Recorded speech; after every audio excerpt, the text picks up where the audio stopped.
Šta činiš to, šta činiš, čovječe? Ja ovaj narod znam bolje od tebe. Čini ti se, pope. Poći će oni s tobom i u borbu jer smiješ, jer umiješ, ali ne diraj ono što je njihovo. Što je Božje i što im ne možeš dati. Ajde, je dosta. Jak si. Veliku silu imaš i čini ti se da sve možeš. Rekao si što si imao. Ajde se. Tako. Tako, pope. Šta čekaš ovdje? Gubi svoje prnje. Ostavi, ona je slobodna žena.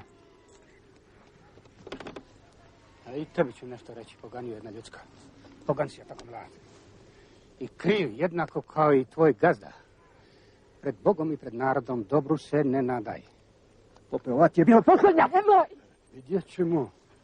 Čija će biti posljednja majči, sine. Čuješ li me, Čauše? Reci svome gazdi. Da mi imamo ovdje gdje i od koga ginuti. I da nam za taj posao nisu potrebni strani dželati. Jesi li upamtio?